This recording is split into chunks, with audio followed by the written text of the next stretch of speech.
You're listening to Bigfoot Society, and I'm Jeremiah Byron. Tonight's story doesn't come from a hiker or a camper. It comes from a country singer who traded Nashville stages for the shadows of rural Alabama and found something watching him back.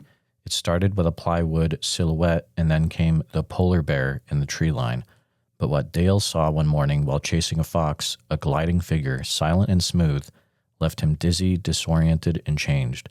This isn't secondhand. This is a first-hand story of a man who captured what might be one of the clearest faces of a juvenile Sasquatch and stood just feet from something else in the dark.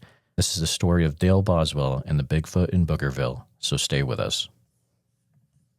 All right, Bigfoot Society, I've got the privilege of talking to Dale today. Dale is a singer-songwriter, graphic designer, and a Bigfoot researcher from the great state of Alabama. Welcome to the show, Dale. How's it going today? Hello, Jeremiah. It's going pretty good. The weather's nice, and I've just been lazy all day, just hanging around. But it's an honor to be here with you today. How are you doing, my friend?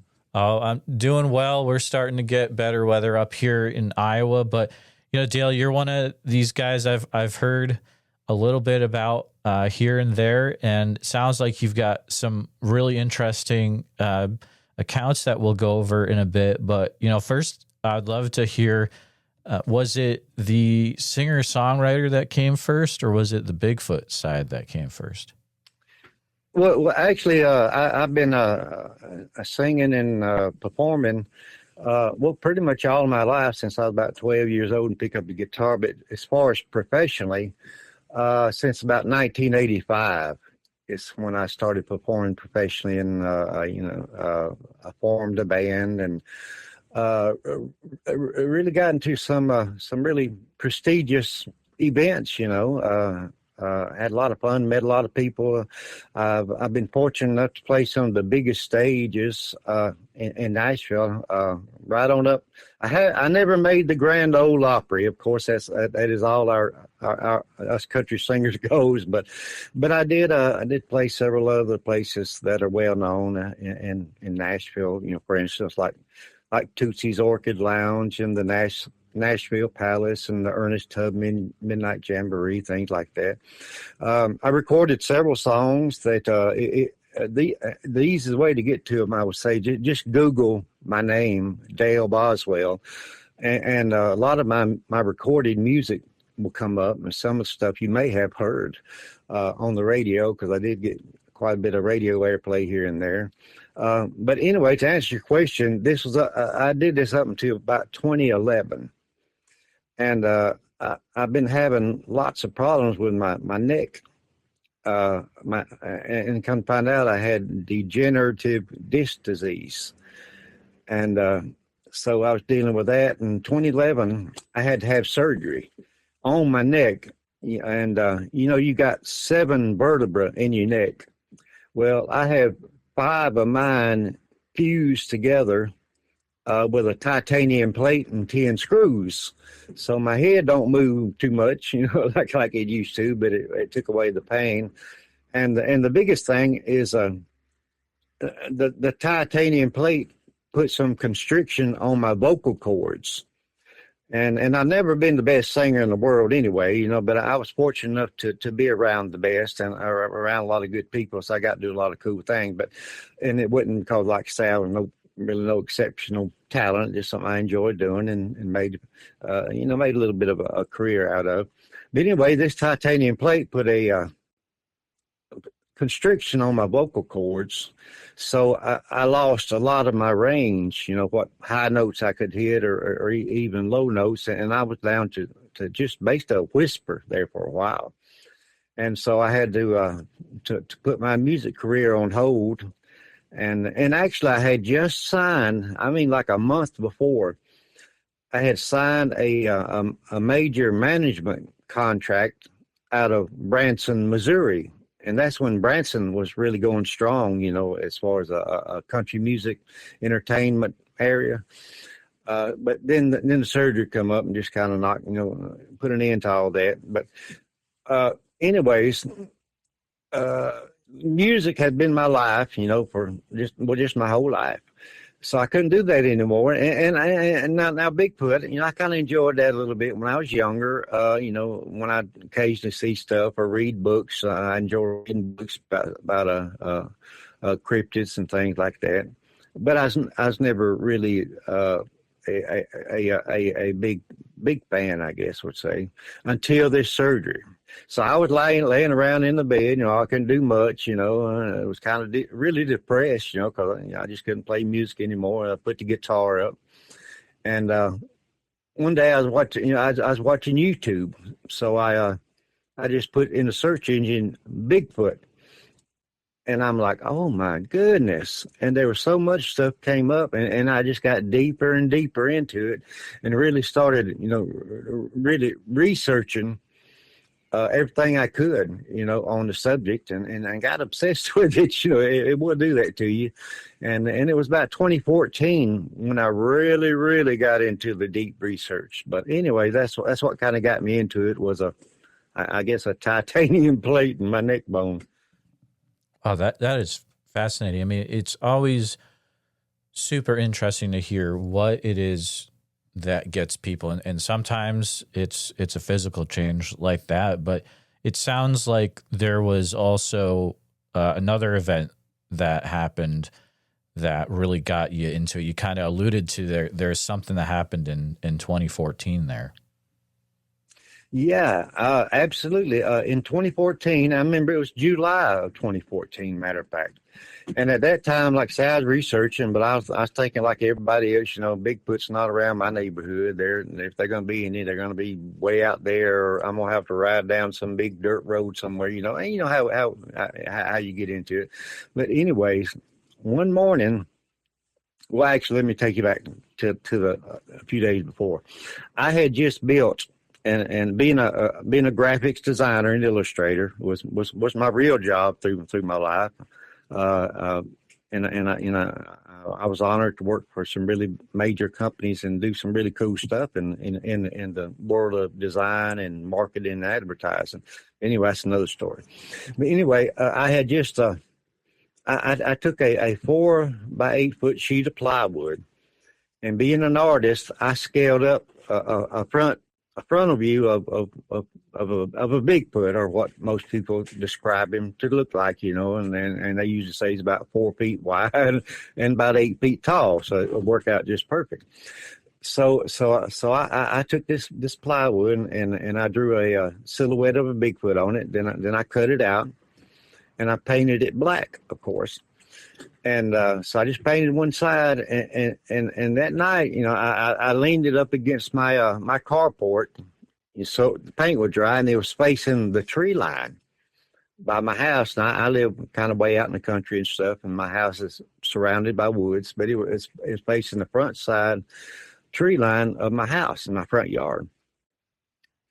Well, the next morning, my daughter had a doctor's appointment, so as we were pulling out of the driveway, I stopped, and she said, "Oh, let me ask you something." I said, "What is it?" She said, "Do we have polar bears in Alabama?" I'm like, "You said polar bears?" She said, "Yeah." I said, "Oh, God, no." And I stopped right there, and I said, "Well, what do you mean?" Well, she told me that night she hadn't went out to the front porch to smoke a cigarette. And she said, I looked over, and she said, it looked like there was a big old polar bear was standing right over there. It wasn't 40 feet from my front door in the tree line. She said, and it was looking at that thing you built. I said, what? And the way, and what caught me is she didn't know nothing really about Bigfoot, could care less about Bigfoot, and maybe she might have heard me talk a little bit, but she didn't care nothing about it, just doing her young girl thing. But what she described, what she saw was, in my opinion, absolutely a Bigfoot. And actually, there's a video you can look up that is on my video channel where I interviewed her and let her tell what she saw. And I think it's called White Bigfoot in Alabama, White Bigfoot sighting in Alabama. But you can, like say, you can Google Dale Boswell, and you can go to my YouTube site and see all of my my evidence type videos and things I've taken. Anyway, after she saw that and she described it as white and could actually point to a limb, she said, and its head was about right there. And it was right at 8 feet tall. But she said it was white, but she said the legs, she said it was weird. She said, you know how like a Labrador retriever or something, and that's kind of the way she described its hair. She said it was real pretty, it's kind of flowing hair, it wasn't shagging a bit, but she said the legs, like from the knees down, were kind of orange looking. She said, like a dog kind of gets in the mud and its hair, that's white, but it kind of orange. And she said, described it like that. I'm talking, that's weird. But it makes sense. But then she said, but the way it moved, and she done her hand in a glide motion. She said it was like, and it was gone. She said, just that quick. Didn't make a sound, didn't move, didn't anything. And back then, you didn't talk about, even though a lot of us knew it and would see things, you didn't talk about these things gliding. And everybody, even Jeff Meldrum, now I tell you about the sighting that he saw was a big old shadow, and he said it was gliding was the word he used. And actually, the one I'll tell you about in a minute that I saw was doing the same thing. It looked like it was gliding through the forest, like it was gliding on little winged feet or something. But anyway, when she described this in 2014, I knew she had seen something, but we didn't talk about that kind of stuff, because that was considered woo, back then. So that really got me interested in my area. I'm like, oh my gosh, I couldn't wait to get home. Then I was telling my wife about it. So we walked out in the woods behind myself and immediately started seeing tree structures. The ones I've been seeing on TV, the X's, the bends, and breaks and things, and just stuff that just didn't look right, didn't look normal. But I had never thought to even look around in my woods as much as I love my woods. I just figured they were everywhere else. So basically every bit of evidence that I collected on video and on photo, or in photos, has been right here, basically in my backyard. And I feel so fortunate, because a lot of people, go everywhere looking for these boogers, and here they are. Seems to be, right where I live. And I was the same way. I think it was in 2017. I went to New Mexico to an event that Brenda Harris was having at her home, a little conference thing, and I was entertaining and traveling with some folks like Mark Newbull and we had a pile of folks, and my daughter went with us. But anyway, I was the same way. Here I went to New Mexico, and we ended up on a mountain somewhere. That was kind of another story. It's kind of cool. And with a shaman, and he took us way up on this mountain. Wow. And that was a fascinating experience, but I have to tell you about that sometime. But anyways, that's what got me looking in my own area. So I call my area Boogerville, and that's actually what I call my private page. My Bigfoot page is called Boogerville. If y'all want to look me up and come see some of the stuff that I kind of keep and show as far as stuff that I believe is the real deal, and of course the stuff that I know 100% is real, because I took it with my camera and in my yard with my video, my SD card, with my fingers hitting the record button. But that's when it comes to proof and all, how it is. We can't prove nothing, Yeah. I'm a firm believer in that. All we can do is it's kind of show we got, that you make up your own mind. And I usually tell people that kind of, look at me a little weird and stuff and talk about it. But are interested. I usually tell them now, let me tell you something. I said, if you ever see one of these boogers, but you're on now, who you're going to be? You're going to be me trying to prove to somebody else that what you saw. I said, so don't take it too hard, but it can happen. And, so be easy on folks, on believers and knowers, if you're a researcher, because you may see that same thing yourself. No, I agree. there's usually people will say there's two sides of the community, and Yeah. I think either side both sides need to maybe learn a little bit more compassion. So you got into things really quick. I mean, that sighting of the polar bear in quotation marks on your property really kicked things off. Did you ever have any sighting yourself similar on your property as well? I did, and it happened. I had a lot of stuff happen for some reason, and I don't know if I was just looking hard or not, but the year 2018 was just a big year. It seemed like everything I happened to capture and stuff was back then, and I just never, I was never one to take anything I found and throw it out to the public and put it on every channel and whatever. And I've always kind of kept stuff to myself, up until the last couple of years. But in 2018, I believe it was May of 2018. I remember it was about 9:30 in the morning, a real nice morning, and I had a cup of coffee. So I was sitting in my kitchen looking out in the backyard, and I saw a beautiful red fox was kind of like in a little field just back there, on a little further past my backyard, or just in the clearing area. Anyway, like I said, I just had woke up and I had a cup of coffee, and I thought, look at that pretty fox. So I grabbed my camera. I thought I was going to pull a little National Geographic, and I thought I'd just walk out there and see if I can get him on film. So I was easing out my back door, and normally, I'm a firm believer.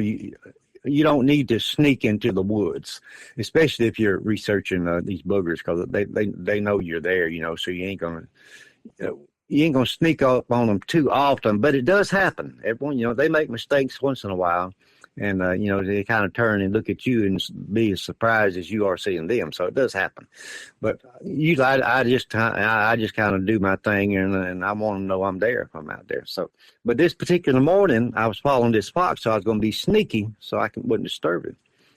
So I was sneaking as good as this old country boy could sneak, through the woods, trying to follow this fox, and he got to a fence that was a boundary point of my property and my neighbors.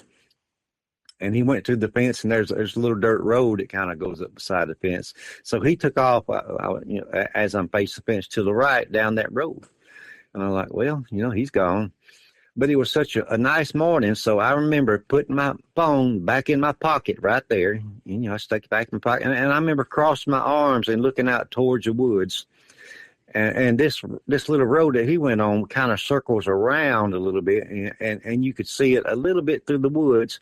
And this morning, the sun was shining down onto this trail. I mean, it looks like something out of a movie. You could just the sun was lighting up this trail, and I thought that's pretty. But and suddenly,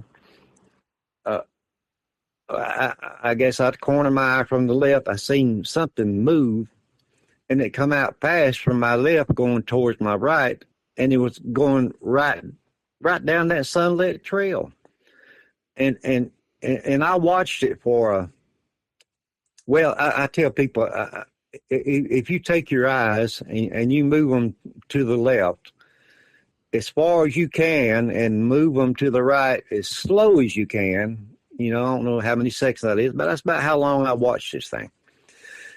And it was definitely bipedal, and it wasn't huge. It looked like maybe at least my size, around 6 foot or so. But it is kind of odd looking. It kind of looked like it had real short legs, and I was looking directly at its profile. All I seen was a side profile. And like I said, it was a little bit off in the distance. It wasn't that far off, but it was far enough that I could see it pretty good.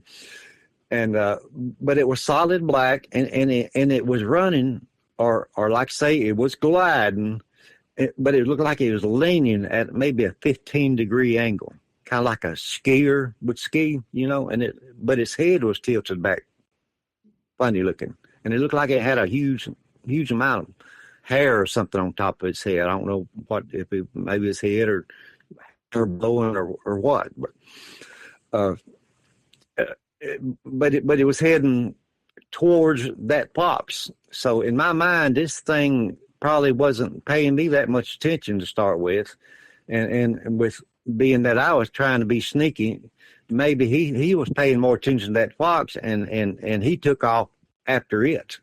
Is what I'm thinking happened. But anyway, it like I say, it was gliding through the woods, and how I say gliding, it was moving so smoothly. I mean, and I used to tell folks that it reminded me of this. If you ever watch one of these movies, it shows you kind of behind the scenes how the movie was made and so forth. Well, they'll take a camera and they'll put it on a track of some sort where they'll move smoothly across the ground or the woods or whatever. You'd have swore there was a track back there and this thing was on it. That's how smooth it was moving, and it was moving so fast. But this is the weirdest part of it, is it didn't really scare me. And I thought it was kind of cool, even though I was a little bit surprised, because I watched long enough I could look up and see. I checked the clouds. I thought maybe it's shadow, or maybe it's a shadow of a bird or an airplane. I looked, for all that, and there was nothing. This was all I saw, and you could, your shadow.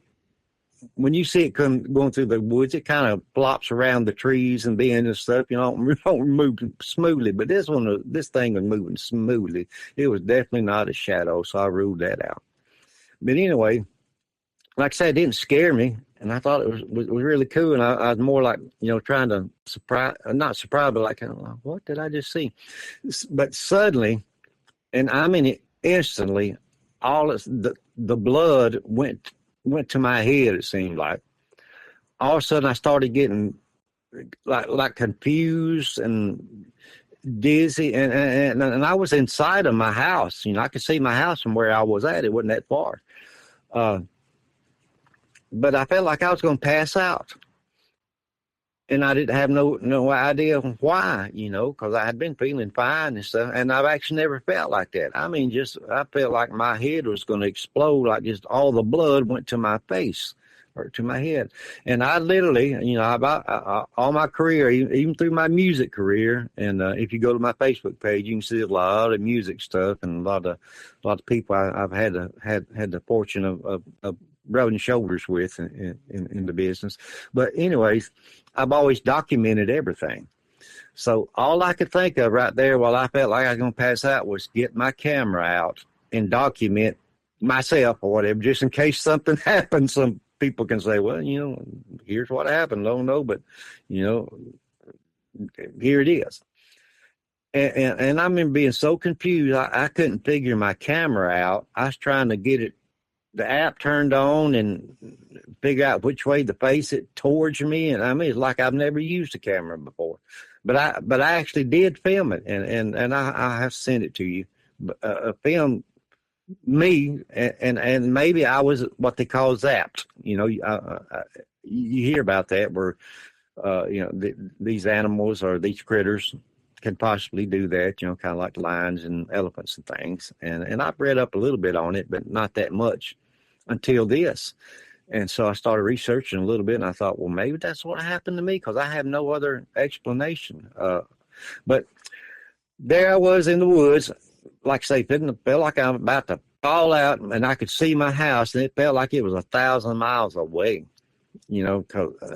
So I started back towards the house, and on the way I called a friend of mine, and he's passed away since then. But he was really a pretty big, not a big guy. He's well known in the Bigfoot community. His name was Jim Hart. He went by Bubba Gump, and he was real close friends with my buddy Coon Bo Baker and stuff. But I called Jim. And he kind of talked me through the woods as far as, all right, just keep focused. And, and I was rambling, and, I don't know what I was saying. But I got to my house, and my wife is a retired nurse, an RN. So when I walked into the house, she thought I was having a heart attack or something. And so she set me down on the couch, and it wasn't long, and I kind of, felt okay. She, determined that, I wasn't having a heart attack or anything, but it's just probably this anxiety attack of some sort. But now, if there's any proof to this, I guess the only way I can actually say something happened is that afternoon, I literally had a doctor's appointment set up, just right up from my house, actually, where my doctor is. So I went to my doctor that afternoon, and how they take your temperature and check your blood pressure and all this stuff to start with. Well, she took my blood pressure to start with. Then she sat there and looked for a few minutes. Then she took it again, and just kind of looking weird, Finally, she said, "Mr. Boswell, do you feel okay?" I said, "Well, yeah, I feel pretty good. I'm all right." And she said, "Well, she said, your blood pressure has never been this high." I thought to myself, well, I ain't never seen a booger before. Maybe that had something to do with it. But, I thought I was feeling okay and calm. I was probably still excited and stuff and still running it through my head and all. But anyway, it's kind of documented that, something did happen to me that day, and it's on my medical record. I hope she didn't put down patient sees Bigfoot. That might not go over too good in my medical files. But, wow. But anyway, that was the only sighting that I ever had with my eyes that I saw. Most stuff that I've caught that is really compelling is by accident, like most times, photos and things that videos that you don't really see anything till you get home and analyze your photos and videos. And like, oh my God, look at that and look at that, But that happens so much, So that's why I tell people, just if you feel if you feel there's enough reason to take a photo or video, make sure you look at it when you get home, because whatever you felt that made you inclined to take that photo, there may be something there to see. And I have quite a few things that people can see and look up on my sites, my social media stuff. That like I say, I don't post and push out to everybody that has a Bigfoot platform or some just kind of stuff I keep to myself, enjoy showing to other researchers and things. But yeah, that was that sighting is, that's a really unique one. In the fact, so from what I heard, you were able to look up at the clouds to see if there was a shadow, and then you were able to look back and it was still there. Right. Yeah. I quickly looked up for planes and shadows. I mean, maybe not right at that instance as it went by, but if it was a plane or bird or something, you could still see it, even though my sighting was 3 or 4 seconds or whatever. So I'm like, what was that? Then I'm looking up like, okay, was that a plane? Was it a shadow? And I'm looking and didn't see nothing as far as birds or anything. So, and it was just about that time after looking up and looking around is when all of a sudden I just got, confused and dizzy and stuff. So really, it was really strange, and nothing like that's happened to me since.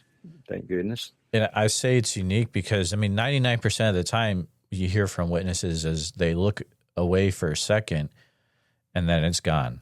Like they look back, there's nothing. Right. So that's extremely unique to hear that.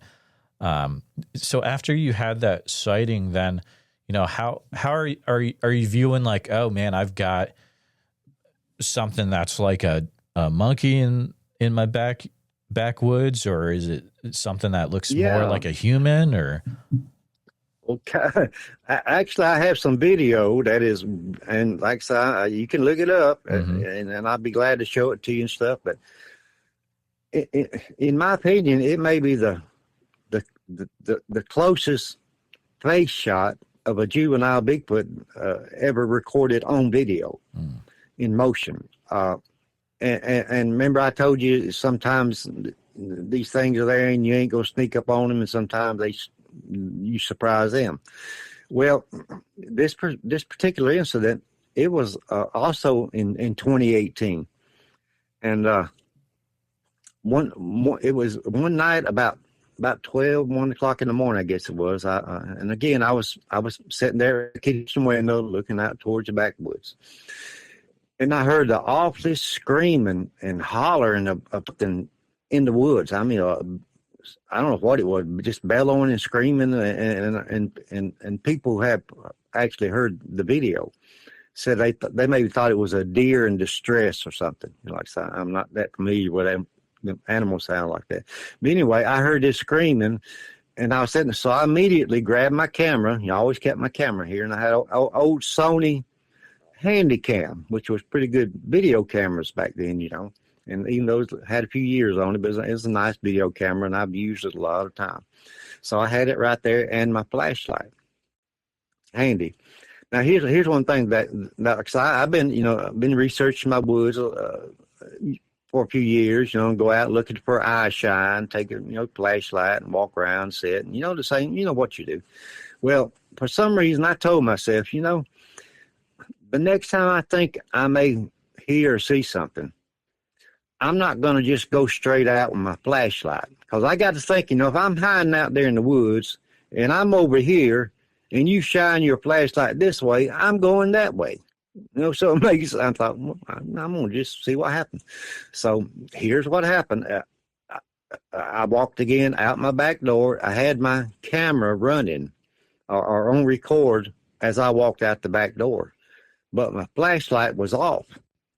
So I kind of eased up to the edge of what I call my booger hut. I got kind of like a gazebo type thing, and sitting out towards the edge of the woods that I'll get up on, and get up off the ground with my cameras and things and stuff. I call it my booger hut. Anyway, I got close to it, and then, like I said, I had my camera running. Suddenly, I hit my flashlight, and I panned the whole open area behind my house, from right to left and back. I just panned across it real fast. Well, not too fast, but fast enough to see if I could see any kind of eye shine or movement or anything. And of course, I was looking with my naked eyes more than I was looking in my camera, so I was trying to keep it all together, my flashlight and my naked eyes and my camera in the right direction, as I panned across. And I could still hear that screaming in the background, but I literally did not see anything. I didn't hear anything making any noise besides what few little leaves or whatever I stepped on. And you can hear this in the video.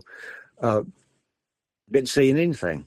Now this is what's crazy. This is why I beg folks to look at your stuff, when you take it, because I didn't. And like I said, I took this in 2018, and I remember a day or two later, I never looked at the camera because I didn't see anything with my naked eyes. So I figured there wasn't nothing out there. But like normal, a day or two later, I come and uploaded my latest files onto my desktop PC, my desktop computer, and that's I've had for years. And it's where I upload all my digital stuff, whether it's music or boogers or whatever. And but I uploaded this video, and it was exactly 57 seconds long. It's the full length of the video, as far as one shot from when I panned from left to right. And I never looked at it again. This was 2018. And it wasn't until 2021, 3 years later, that I was looking at my computer. I decided to clean up some files and throw away some stuff that, just taking up space I didn't need anymore. And I had my speakers on, which is a normal thing I normally don't do when I'm looking through my computer. I normally don't need speakers, Well, I do, but sometimes it's cool when I'm looking at it. But anyway, I had my speakers on, and I come up on this file where the thumbnail was black, so I wonder what this is. So I clicked on it, and it was black because it was dark, when I started filming it. But anyway, I heard that screaming. I said, "Oh, I remember that." So I pulled it up, to my big screen on my computer, and was watching it, and it literally, I mean, literally tears come to my eyes when I saw what I had caught on camera. In the bottom right-hand corner of the screen, you see what looks, and to me, what looks like a little, well, at first I thought it was a ghost of a monkey or something, a monkey ghost, because it had the little face of a monkey from a big old ear to a little bald head and big eyes and little, I mean, not a monkey nose, a human type nose, and a kind of big mouth, but it's very, I mean, you can see it to me just as plain as day, you know. But I saw this and I'm like, oh my God. So I started analyzing it. And being a graphics designer, I've always been get around on computer a little bit as far as analyzing things and messing with, you know, contrast and brightness and the different levels of things where you can pull out some detail and you know, also with audio and stuff like that. So I started looking at it, and this thing was so fast. It was only 7 frames. You know, there's like average 29 frames per second when you're taping. 7 frames was only what this thing was in, and that shows you how fast it's moving. So of course I had to slow it down, and I looked at it frame by frame by frame, and it is definitely a creature in there, and I'm pretty sure it was a juvenile. Wasn't much bigger than I am, it may be smaller. And this thing was literally, and I know it sounds crazy, and like I said, I don't talk about nothing that I can't show you some kind of documentation to prove what I'm seeing or what I saw. You know, it may not prove what was there, whatever, but it can prove what I'm looking at. But you can see this thing, it was probably at least maybe no more than 6 or 8 feet from me. And the way it come in the camera, you can see it was surprised. You can see it was kind of coming in front of me. All of a sudden, it turns and looks straight at me in the camera, and its eyebrows and eyes open wide, like, oh my God, what is that? And it turns and almost looked like it wobbles on off into the night. But the crazy thing is, it was like almost, and like I say, it looked like a ghost. It was real white looking, but you couldn't see through it, but it looked like you could almost see through it.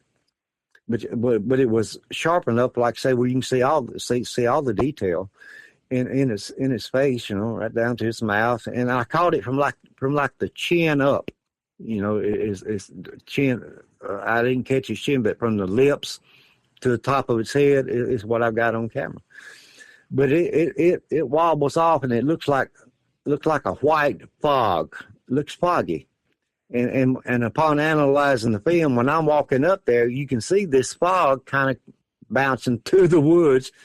And if you just glance at it, you think it may be just a nighttime mist or something, you know. But once you look at it, you say, that ain't no mist. It looks like a freaking ghost fog, because it's moving deliberately, you know, in its actions.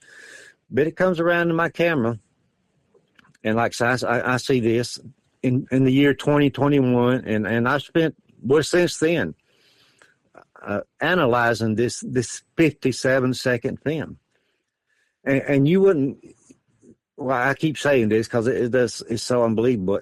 But in that film, there's at least 4 other creatures. 2 of them way to the right towards the end of the film are you see basically eye shine. But they look like 2 creatures are sneaking in the woods or heading out towards the woods and kind of ducking, hiding, but they're looking back towards me. But they were heading towards this noise that was out in the woods, just screaming and bellowing. They're heading that direction. On the left side of the film, right towards the end, and I don't talk about this a whole lot because it's as hard as I've tried to pull out the detail. I pulled out enough where you could probably see what I'm seeing, basically. But I'm pretty sure it was a freaking Dogman was there, because this thing, and like I say, my flashlight, if I'd have went just 1 inch over when I panned over to my left, I would have probably caught some good stuff. But I panned so fast that I barely caught it on its face, and you could see the where the light hits its face, and it looks towards me again. Looks surprised, and you can see its arm. Where its arm swings around in front of a tree that is a very definite tree that's in my yard. I mean, you can distinguish it out from all the other trees. It comes around in front of it. You can count 5 fingernails are lit up by that flashlight. I mean, it looks like a big old human monkey hand with 5 shiny fingernails coming around in front of that tree. And where it came across in front of that tree, I was able to go out there and actually measure, because you could see the limb, where the tree split, just exactly where it come across it. Where if I had been standing there, that's where I would have come across with my arm. But this thing, the arm, me standing exactly where it was, where its arm come across would have hit me in the head, and it would look like it was like waist level. This critter where it was swinging around to head towards the woods. What it looked like when my flashlight hit it, looked like it was like, oh heck, and it was getting out of there. And again, it was going towards that noise that I was hearing. And like I said, I'll send y'all this stuff, or you can come up on my page and I'll let you look at it and check it out and see what you think. But I think that may be what it was. It was possibly a Dogman. And a few years later, we called on, and it's another story. A friend of mine, he called on him that a creature that kind of looked like what I saw gliding through the woods, which could have been like this Dogman critter, whatever, I don't know. And I called it a Dogman because its side profile looks like from what I can put out there, almost looks like a cartoon coyote. I mean, it almost looks comical looking, but it's wolfish looking, nose and stuff. And, it's just not a hard detail. And that's why I don't talk about it a whole lot, because I can't show that much besides the fingers and the arms coming across. That is very clear. You can see it plain. It's not 5 fireflies following each other through the woods, But that's one of the things. And the other, and now, if you got any questions, don't you just jump on in. Right.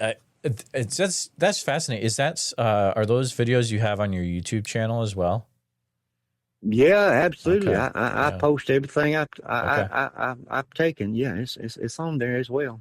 And I've actually been begging people for years since I took this film to take this 57-second film.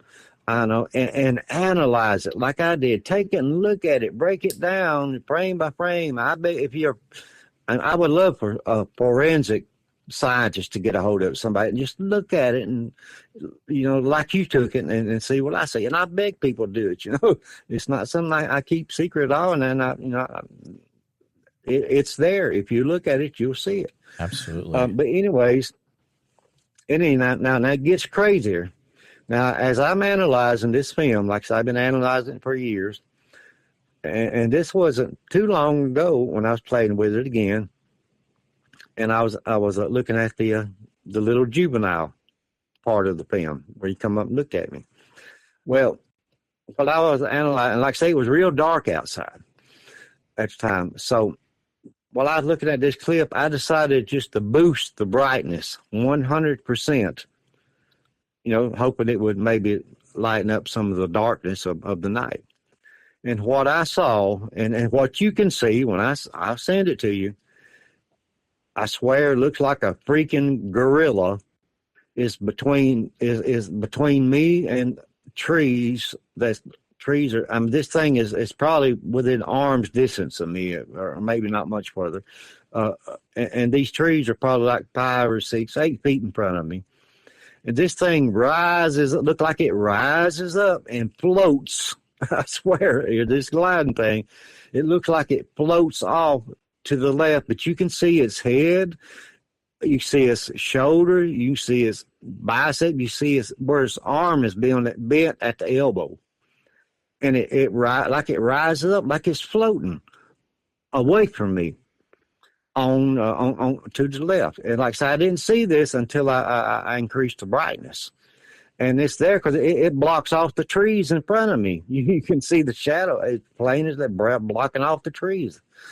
So when I found this, it really freaked me out because I'm thinking, okay, here I am, literally standing within arm's distance of two mythological creatures that I have on video.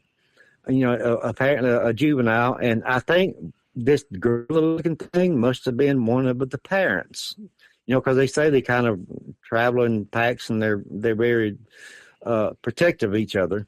So I'm just wondering, like I said, if this was a mama or baby or whatever. And again, it was heading in the same direction as the rest of these creatures, towards whatever was screaming in the woods. But I'm just wondering if I had seen that juvenile in front of me and reached out towards it, I bet I would have been a statistic by now, because I really believe that this big old gorilla-looking thing would have probably tore my head off. Oh yeah, you don't come back from that. Because it was too close to this thing, and like I said, I will send you every bit of this to look at just as soon as we get off the phone. Okay. Being just for you and just for your personal, and if you'd like to share it with folks, that's fine with me. Oh, so I could put that in the YouTube version. You'd be okay with that? Yeah, absolutely. Okay, cool. Absolutely. Anything you'd like to add to it or post with it, it's fine with me.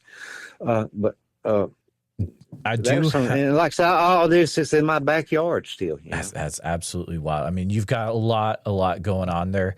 I do have a few questions for you, just because you are a very unique individual where you're into Bigfoot, but you also have the background that you have.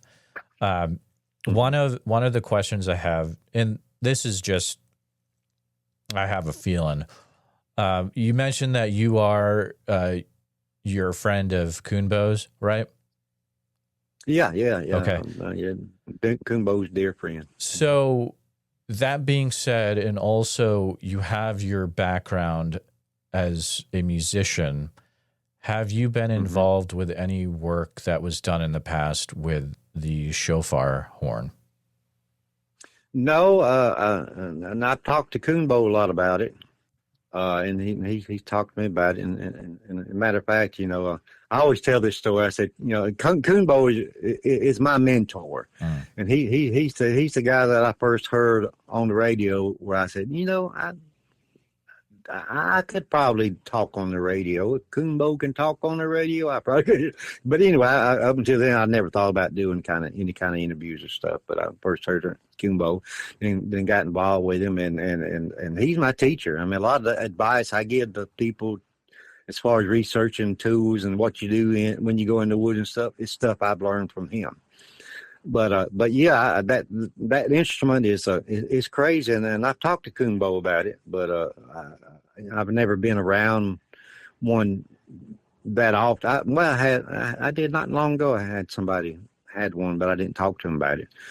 But that's a fascinating subject there. When you get talking about that, man, it's spooky. It's some weird stuff. Another thing I've noticed, and this is from all parts of the U.S. It's been reported in Washington, Oklahoma, and North Georgia, is that some witnesses will hear what sounds like they're doing some sort of singing. Is that anything you've heard, or do you have any thoughts about that at all?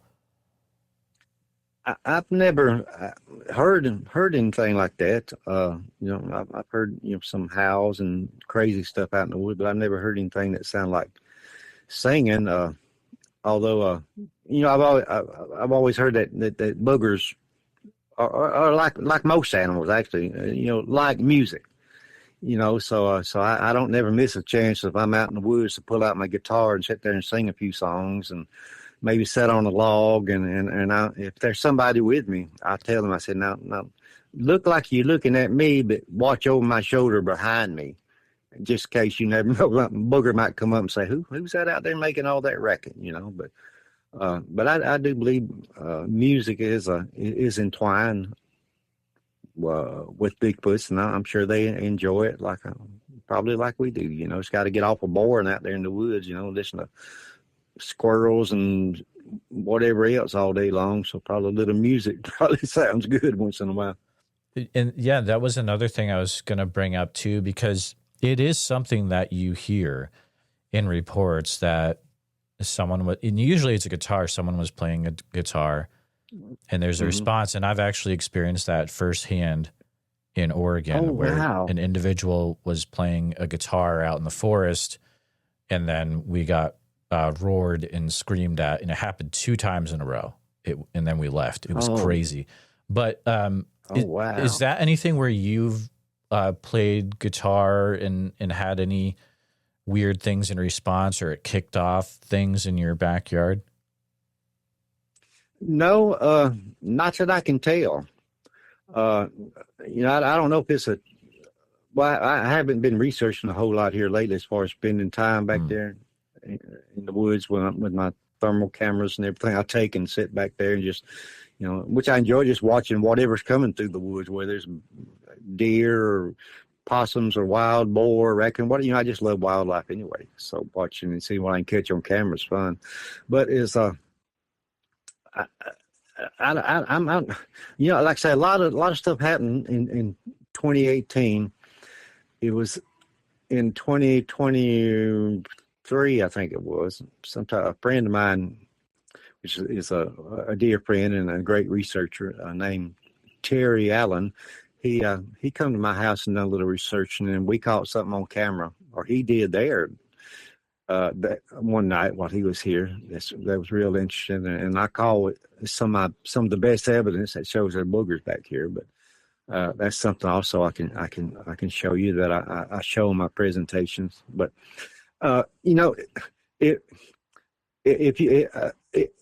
if you were, and I've done this, and I can show I can show it to you. But one day I was wondering, well, why is my area? Why would it be so active here? So I went to Google and took a Google Maps or Google satellite shot of my house in the area. And looking down at my house, of course, you don't see it from the ground level, but looking to my house, I'm like, oh, that makes sense. But if you look at my house, the woods surrounding my house, in front and back, of course, there's a road in front of my house, just an old rural road. But it almost works like an hourglass. You know how an hourglass is shaped? And right in the thinnest part of that hourglass is where my house is. So the woods that's shaped like an hourglass, and there's big old lakes back there and creeks and swamps and everything, that makes it boogers. So I'm thinking, if you're going to cross the road in front of my house and want to stay in the woods, you basically have to come through my yard or go through a big field or through a neighborhood or something, that's on down the road piece. But the biggest part of the woods, you have to almost come through my yard to cross the road to continue through the woods. And like I said, it's kind of shaped like an hourglass. And that's why I think maybe I get so much activity, because these boogers, maybe just passing through, and this is the way they go to get to, other lakes and to the Chattahoochee River or whatever it is they're heading to, in this neighborhood. But that's the only reason I can think of why it's been so active. Do you have a goal with, you're trying to pretty much keep an eye on what's going on in your backyard? Do you have something you wish you would happen with having the boogers in your backyard, or is it just something where you're watching them, kind of like a Jane Goodall would almost? Well, it's kind of like that. I something I've never done is do howls back there. You never know, once in a while I may do a tree knock on something, but I don't do that too often either. I just figure, well, if they use this area and they give me the chance to see them or have a little fun and enjoy boogering in my backyard, especially where I don't have to go nowhere, I'm not going to bother them. So yeah, I guess I just try to just go back there and observe. I don't try to draw them in.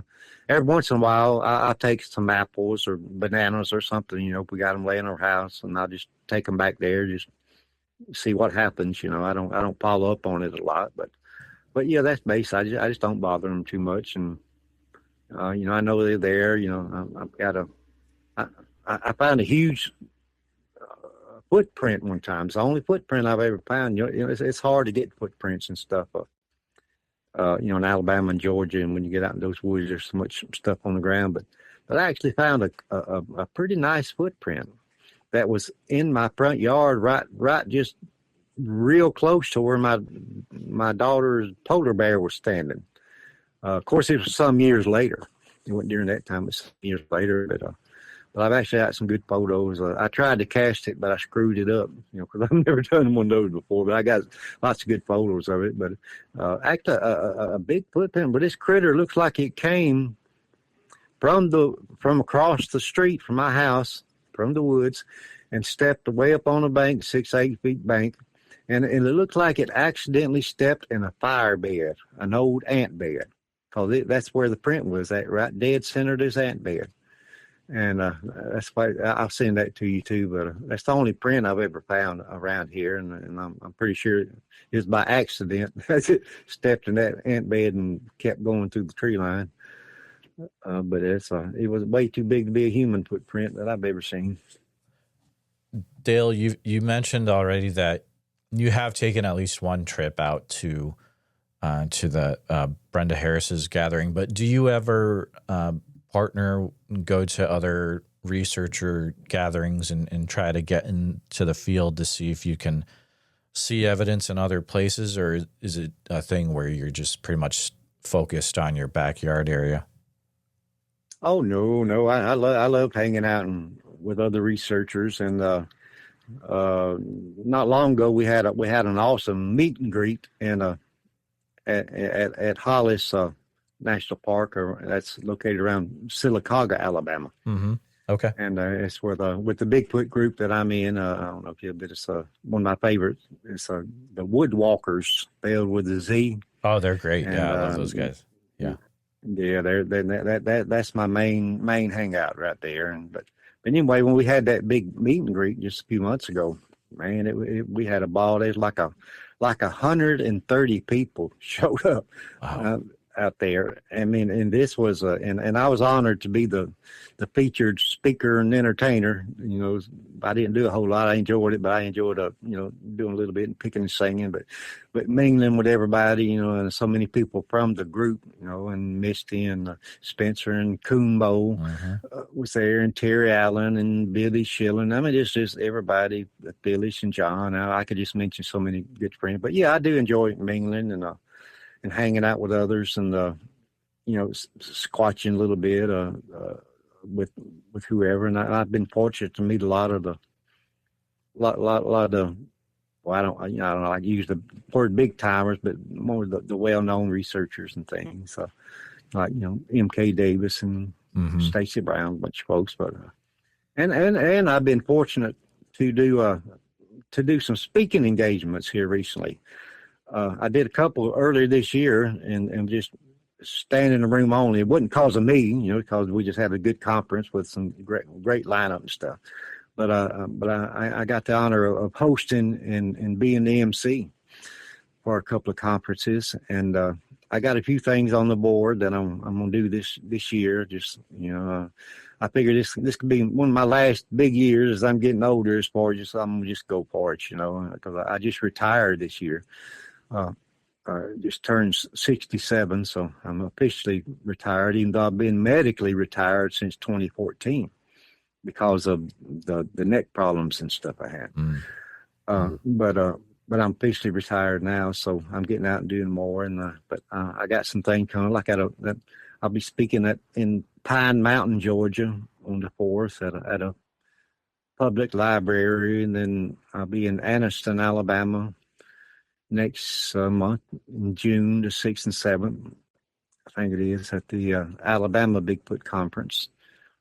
Then I'll be in hopefully at Beachfoot with Todd Neese and July. Oh, In cool. Oregon. Wow, you're headed out there. Oregon. Nice stuff. I'm trying my best. It was an honor to be invited, and this is the last year they're having it. So to be invited to that's an honor to start with. So that's pretty cool. So I'm gonna try my best to make that, and then I got something in Missouri with Tex Wesson and everyone in September. Oh, the Kansas City conference. Yeah. I think it's Kansas City area. Yeah, that's awesome. Yeah. I almost feel like I'm in the music business again because I hadn't toured and traveled in a long, long time. But I used to stay on the road. Absolutely. Well, it sounds like there's a lot of different places that people could catch up with you, Dale, especially this year. But yeah, I just want to say thank you for spending some time on the show and for sharing what you're experiencing down there in Alabama in your backyard. It's been a pleasure chatting with you. Oh, I have enjoyed it to the max. I really have. And like I said, I appreciate you inviting me to come on to your show. I've been a big fan for a long time. And if anyone like to get in touch with me, like I say, you can just Google my name and definitely, there's definitely one song that I want people to hear. And I always tell about it because I wrote it and recorded it for our veterans that protect our country and our freedom are very important to me, and I never pass one that I don't hug his neck if I can. But this song I wrote and recorded back in 2007, I believe it was, and it's a song called My Soldier Prayer. My Soldier Prayer. And like I said, it's one of the first things come up when you Google my name. But it's a tribute to our fallen soldiers and fallen heroes. And it gets a lot of attention every year, especially around Veterans Day and Memorial Day like that. And it gets played at veterans parades and funerals and things like that. And it was actually, if you remember the super country legendary country singer George Jones, well, it was actually one of his favorite songs. George said it was said it was the greatest military tribute he had ever heard, which is a big honor, from somebody like George Jones, But anyway, I would like people to listen to that and honor our veterans, And if you got a friend, a family member that's lost someone, for fighting for our country, let them hear it to let them know we appreciate them. But anyway, that's my little music plug. But I always think it's very important to support our veterans and our troops. Absolutely, and we'll have a link to your YouTube channel as well in the show notes for this. Is there any other thing that you would like people to keep up to date with you, or is the main thing checking out your music and your YouTube channel? Well, yeah, or they can go to my Facebook page, of course. I think it's listed Dale Boswell Music is my actual Facebook name, but you can find it once you Google me. And also my YouTube page. I welcome people to come on there. There's lots of stuff, my personal stuff and fun stuff, music through the years, music videos and different places and events I played at. Plus all my Bigfoot stuff is there on my YouTube page. And so you can check all that out. And like I said, it's something I never advertise a lot, but if you want to see, and one thing is you'll never hear me say like and subscribe. I don't post enough stuff to even think about that, but I do love people to check it out, and especially the music part of it, because it's a big part of my life. And now the boogering thing is I call it my new prestigious career, because I'm having so much fun. And again, I do appreciate you inviting me on your show, Jeremiah. Absolutely, Dale. It has been a privilege chatting with you, and hopefully our paths will cross one day. But thank you again so much for coming on, and you have a great rest of your day, man. Thank you, sir, and we'll talk to you soon. Just wanted to take a minute to say thank you truly for listening to this episode of the Bigfoot Society podcast. Dale's story is a rare one, not just because of what he caught on camera, but because of the way he stayed open to the mystery in his own backyard. So huge thanks to Dale for sharing his journey from music stages to forest clearings and for reminding us that sometimes the unknown lives just beyond the porch light. And if you enjoyed this conversation, please subscribe to us on YouTube, hit the bell icon so you don't miss any new episodes, and share this one with a friend who's in the Bigfoot, the South, or just a good mystery. And if you're listening on Apple Podcasts or Spotify, make sure you're following the show there and leave a review if you can. It helps more people discover these stories. And if you or someone you know has had a Bigfoot encounter, especially in the South or near Alabama, shoot me an email at bigfootsociety@gmail.com. And also, don't forget, Sasquatch Summerfest is coming up July 11th through the 12th at Green Waters Park in Oak Ridge, Oregon. Bigfoot Society listeners can grab a 2-day pass for the price of 1 day with code BFS at checkout. Tickets are found at www.sasquatchsummerfest.com. And thanks again for being part of the Bigfoot Society. And until next time, keep your eyes open, trust your gut, and never stop asking what else might be out there. And see you in the woods.